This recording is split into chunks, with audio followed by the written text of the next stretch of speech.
कांची बनारस के अंदर साहिब शिरोमणि सतगुरु रविदास जी महाराज सिर गोवर्धनपुर में सन 1433 में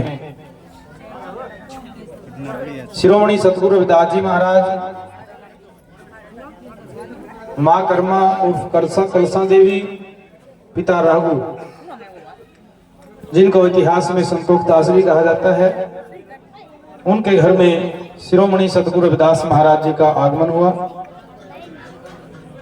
अभी आने वाली जो 24 फरवरी है, 24 फरवरी को साहिब शिरोमणि सतगुरु रविदास महाराज जी का प्रगट दिवस पूरे विश्व के अंदर मनाया जाएगा। पूरे विश्व में यूरोप की कम से कम 22 कंट्रियां हैं जहां शिरोमणि सतगुरु रविदास महाराज जी का जन्मदिन मनाया जाता है। जन्मदिन ही नहीं, हर देश के अंदर हर महीने शिरोमणि सतगुरु रविदास महाराज जी की वाणी प्रकाश पाठ सत्संग कीर्तन का आयोजन होता है। आज पूरे विश्व के अंदर पहचान है कि शिरोमणि सतगुरु रविदास महाराज जी के वंशज आज उनके चरणों में जुड़ चुके हैं।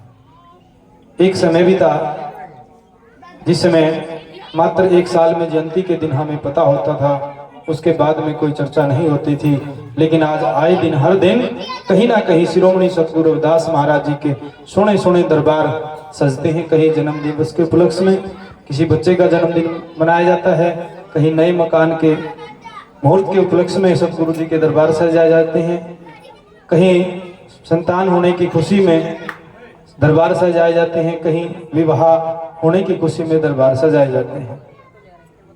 तो यही एक बदलाव है साथ संगत जी।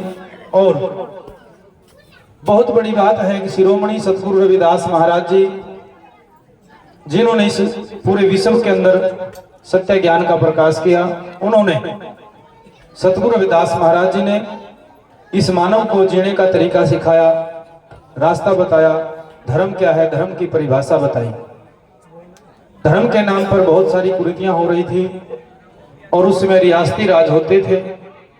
रियासती राज के अंदर वर्ण व्यवस्था में बहुत सारी कुरीतियां थी, बहुत सारे षड्यंत्र करते हुए इस देश में अत्याचार किया जाता था। ऐसे माहौल को देखकर सतगुरु रविदास महाराज जी ने सत का भी गुल बुझाया और अपनी एक बुलंद आवाज करते हुए महाराज सतगुरु रविदास जी ने कहा, ऐसा चाहूं राज में जहां मिले सबन को अन्न, छोट बड़े सम बसे रविदास रहे प्रसन्न। कि मैं ऐसी व्यवस्था चाहता हूं जहां पर किसी को जात पात के नाम पर, अमीरी गरीबी के नाम पर, रंग भेद के नाम पर, जातिवाद के नाम पर किसी को प्रताड़ित ना किया जाए। मैं ऐसा राज चाहता हूं जहां मानव मानव एक समान प्रेम भाव से रह सके। भक्ति के नाम पर उस समय बहुत सारी कुरीतियां थी, पाखंड थे, उनको दूर करते हुए सतगुरु रविदास महाराज जी ने वाणी प्रकट की। हर्षो हीरा छाड़ के करे आन की आस, ते नर्दों जग जाएंगे सत भाखे रविदास। कि मात्र एक नाम का सुमरन ही इंसान को भव से पार कर सकता है।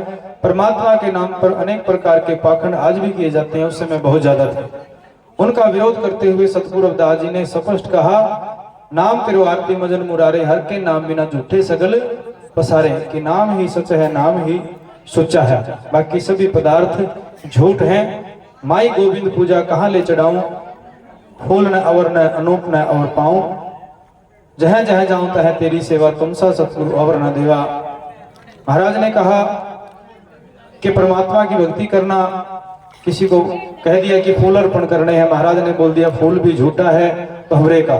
किसी ने कहा दूध अर्पण करना है, तो महाराज ने बोल दिया दूध भी झूठा है, वो उस बच्चे का झूठा है जिसका हम दूध, जैसे बछड़ा है गाय का, तो गाय का दूध अर्पण करेंगे तो कहेंगे वो बछड़े का झूठा है।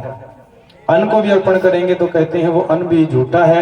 ऐसे ही महाराज ने कहा फिर सच्चा क्या है, सच्चा हमारा भाव है। हमारी भावना के अंदर सच्चाई होनी चाहिए, हमारा भाव सच्चा होना चाहिए। हमारे पास चाहे भले ही दूध नहीं है, अन्न नहीं है, फूल नहीं है, क्या देना है, अपने भाव रूप भक्ति महाराज के चरणों में अर्पण करनी है, नाम के साथ जुड़ना है। महाराज ने गुलामियत को देखते हुए भी स्पष्ट कहा है, चाहे मानसिक गुलामी हो चाहे शारीरिक गुलामी है, पराधीनता पाप है जान ले हुरे मीत, रविदास दीन पराधीन सो कौन करे है प्रीत। सबसे बड़ा पाप अगर विश्व के अंदर बताया है, दुनिया के अंदर, तो सतगुरुदास जी ने महाराज ने बताया है कि वह गुलामी सबसे बड़ा पाप है। गुलामी की बेड़ियों को तोड़ते हुए उस समय में जब कहा जाता कि जाति के नाम पर पहचान देकर कहा जाता कि चमार बहुत नीच है, लेकिन गुरु रविदास जी ने स्पष्ट कहा, कहे रविदास खल्लास चमारा, जो हम शहरी सो मीत हमारा। महाराज ने कह दिया, भाई जहां तक चमड़ा है ये चमड़े की सृष्टि है, बताओ चाम से न्यारा कौन है। जितने भी जीव जंतु धरती पर हैं सभी चमड़े के हैं, तो बताओ कौन है जो कहता है कि मैं चमार नहीं हूं। सभी चमार हैं। इस बात को महाराज ने दोहराते हुए एक बुलंद आवाज देते हुए क्रांति का आगाज किया, और आज पूरे विश्व के अंदर सतगुरु रविदास जी का नाम है। और सबसे बड़ी बात है साध संगत जी, उस समय जिस समय संविधान नहीं था, बाबा साहब का दिया हुआ तो संविधान है हमारे पास, जिस समय संविधान नहीं था, रियासती राज होते थे, उस समय सतगुरु की ज्ञान भक्ति को देखकर, सच के मार्ग को देखकर 52 राजे साहिब सतगुरु रविदास महाराज जी की शरणागत हुए। 52 राजे, राजा चंद्र प्रताप, राजा बैन सिंह, राजा नागरमल जैसे चक्रवर्ती राजे, उनकी रानियां, रानी मीरा, झाला, सहजो, कमाली, अनेक रानियां सतगुरु रविदास महाराज जी की शरणागत। राजस्थान के चित्तौड़ के किले में आज भी आप देख सकते हैं जाकर, आज भी गुरु जी के चरण पादुका वहां पर छत्र साहिब बना हुआ है किले के अंदर, राजस्थान में चित्तौड़ के अंदर, जहां मीरा थी, झाला थी। उधर खुराड़गढ़ के अंदर आप जाकर देख सकते हैं, राजा बैन सिंह थे, जहां पर आज भी वो चरण गंगा ऐसे ही बग रही है। ये आपका इतिहास है। जहां जहां गुरु जी ने चरण पाए वहां वहां गुरु जी का आज इतिहास है। तो इस इतिहास को हमने छोड़ना नहीं है साध संगत जी, सभी का सम्मान करना है। किसी को हमने अपशब्द नहीं बोलने हैं, सभी धर्मों का सम्मान करना है। कोई धर्म गलत नहीं होता, धर्म के अंदर गलत होते हैं तो इंसान होते हैं, इंसान की सोच होती है। तो हमें सबका सम्मान करते हुए हमें शिरोमणि सतगुरु रविदास जी की शरण में रहना है, और इसी विचारधारा को लेकर के चले। इसी विचारधारा को समय समय पर आए संत महापुरुष बुद्धदास जी, अष्टावकर जी, मामचंद दास जी, ज्ञान भिक्षु दास जी, सतगुरु समनदास महाराज जी, और उत्तर प्रदेश के अंदर मंगोराव मंगवालिया जी, संत श्रवण दास जी, अनेक संत महापुरुष इस धरा पर आए, समय समय पर आए। सतगुरु रविदास जी के बाद इस कारवां को आगे बढ़ाने का काम किया। और बाबा साहब बी आर अम्बेडकर जी ने जो संविधान की संरचना की, वो संविधान की संरचना सतगुरु रविदास जी के बेगमपुरा के सिद्धांत पे है कि जहां छोट बड़े सब बसे रविदास रहे प्रसन्न। ऐसे जो कानून बनाए हैं इस देश के लिए, देशवासियों के लिए, आज आप देख सकते हैं कि बाबा साहब के संविधान को समझ सकते हैं कि आज हमें जो अधिकार मिले हैं, जो सम्मान मिला है, वो सम्मान सतगुरु रविदास जी की विचारधारा के कारण बाबा साहब ने संविधान दिया, और उस संविधान में आपको सम्मान मिला। तो आप अगर अपने महापुरुषों की शरण को छोड़कर आप इधर उधर जाते हैं, तो सतगुरु जी ये बात कहते हैं कि फिर हम अच्छी संतान नहीं कहलाए जाएंगे। क्योंकि जो अपने बुजुर्गों का इतिहास छोड़ देती है, जो अपनी पहचान छोड़ देते हैं, उनको कहा जाता है कि भाई ये नालायक हैं। तो हम नालायक नहीं है। इतना था कि हमें जानकारी नहीं थी, अब हमें जानकारी प्राप्त हो रही है जगह जगह से।